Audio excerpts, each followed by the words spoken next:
My wonderful comic creators, Mr. Laval here. I want to talk to you guys today about inking. Inking is going to be the next stage in our comic creation process. Up on our screen here, we can see phase one was the drawing stage, right? Where we took everything, took our pictures, our images, our dialogue, and we drew it in pencil. That was phase one. It's kind of like your rough draft of your comic. Well, today I want to talk about inking, and inking is the second stage of comic creation. Inking, when we look at it a little bit deeper, inking, there's a couple things you're going to be doing. Inking, you are going to be tracing all of your lines that you made in pencil. You're going to be tracing them with a black pen or a thin Sharpie. And I recommend using a thin Sharpie if you can get your hands on one. Otherwise, a black pen will do fine. A black ballpoint pen is actually really, really good. So you're tracing over all of your pencil lines, but it goes beyond just tracing. It's choosing the best lines for the final piece. It might have some thicker lines if you want to have some different emphasis, or it might include using inking to create shading or shadowing or different textures.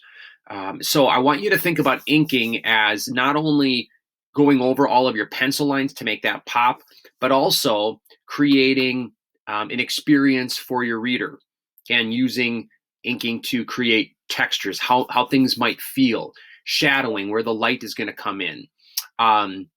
There's a lot you can do with inking, and it really is an important stage to making your comic pop. I want to show my comic here. This was the layover, and this was my inking stage. So I want to go back to, this is my drawing stage where I just drew it. Mine looks a little bit different because it's a copied version, but this was all drawn in pencil. Okay, so this was my almost like my draft, right? I drew it in pencil first, my drawing stage, and then I got into my inking stage. And in inking, you're going to see little things here that I wanted my title to have a thicker line around it. I wanted that because I wanted it to be emphasized, because I wanted it to stand out a little bit more. All right, you're going to notice that on the airport floor, I used a texturing technique where I wanted it to look scuffed. I have my thought bubble here a little bit thicker because I wanted that to pop out and I wanted my reader to notice that.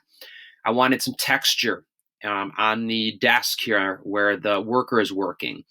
On frames where I just had some dialogue, I did some different line work just to make it look visually appealing. Again, you're going to see there's thicker lines. I've made some decisions about thicker lines. Certain parts of the hamburger I've shaded in, certain parts I've left white. I want you to, again, notice that every single thing that I did in pencil is now traced over in black ink, with certain things really taking on different looks. There's some striped version here, a striped technique on the tray. The question marks are dark and bold. I wanted that to pop more. Right here, when I have this great idea, I frame myself in kind of this burst bubble, again, using thick lines. So inking is a really cool stage to make your piece visually appealing while thinking about things like shadowing, shading, and texture. Have fun, ladies and gentlemen. Oh, before I go, I do want to come back to this slide right here. If you guys are looking at experimenting with different shading, watch this video and try out some different techniques. And my challenge to you is add some of those techniques to your comic during the inking stage. Can't wait to see how these are going, guys. I'm really proud of your hard work. Keep working hard and keep having fun.